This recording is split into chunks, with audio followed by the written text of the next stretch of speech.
Have you ever had something that you knew you needed to do, but for some reason or other, you just couldn't get started with it? Maybe it was a project or a chore you needed to do. Well, today, I want to look at the moment that Jesus gives us the orders of what to do.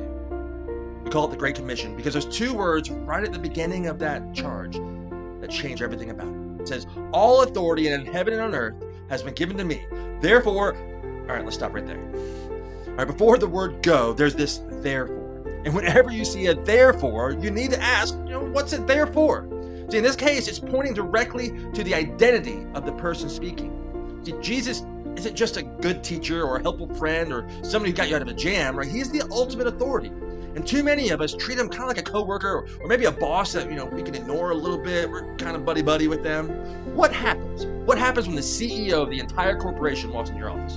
He hands you a direct assignment. What do? You don't argue. You don't stall. You jump right on it because the order's got weight behind it. See, when Jesus gives us this commission, he is the CEO entering the room. He's conquered death. He stood before his followers. He said, listen, I've got the juice. Now here's your directive. I want you to go. So now that we've talked about therefore, we understand what it's there for. Now I want to talk about that next word. It's go, right? It's not, let me sleep on it.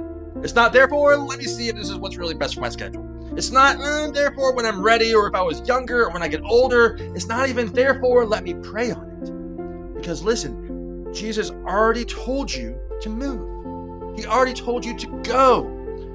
But too many Christians use the word prayer. They use prayer as this permanent hiding place instead of taking action. He's just saying, go. Now, when I was younger, I had this 1988 Honda Accord. It had zero get up and go to.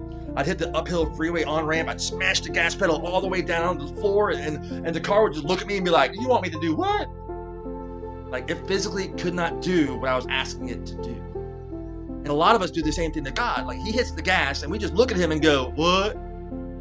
We say, Lord, I need to focus on me first before I do this. Or I need to be a better Christian before I can do that. I'm not there yet, God.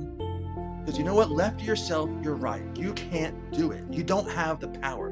But God made you a new creation with a new driver. With God powering the engine, you now have a turbocharger, and that hill that used to slow you down is no longer a problem. Listen, a turbocharged engine doesn't do you any good if you keep the car in park. Whether your go means talking to your neighbors across the street or opening your Bible to share a meaningful verse with a friend, or even moving across the world, it requires you to shift into drive. God's spoken, so stop waiting for the perfect moment. Stop letting yourself stay stuck at the beginning. The CEO has given the order, you're gassed up, he's already given you the power. It's time to shift out of park and just go.